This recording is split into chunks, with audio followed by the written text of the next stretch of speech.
Bonjour à tous, hein. Bonjour à toutes, bonjour à toutes, bonjour à tous, avec un grand T.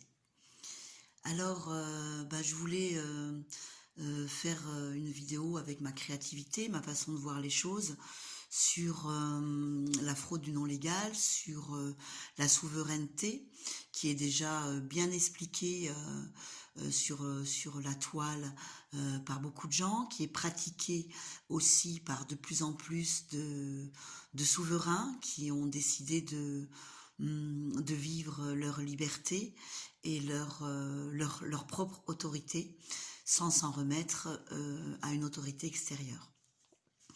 Alors avant tout, avant de pratiquer cette souveraineté qui se réfère donc à la fraude du non légal, je voudrais rajouter en fait que c'est aussi et surtout un travail intérieur de reconnexion avec le soi, avec soi-même, de reconnexion avec la source, de reconnexion avec son créateur et de reconnexion donc avec les lois divines souveraines qui régissent l'être humain.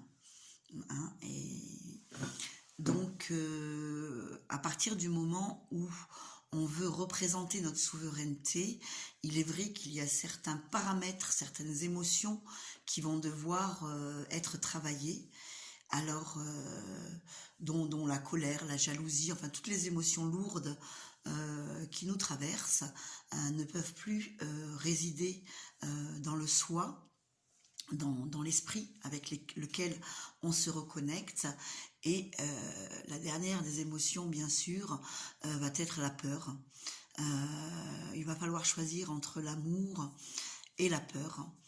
Et ce n'est pas obligatoirement chose facile, c'est un cheminement vers soi-même, il est vrai, mais en tout cas ça apporte à une grande libération et surtout une grande capacité d'intégrité et de pouvoir donc rejeter le pouvoir extérieur qui nous est proposé en toute paix et en toute certitude de notre justesse d'action, sans vouloir absolument de mal à quiconque, car ils ne savent pas, ils sont pas encore éveillés, ceux qui font le mal.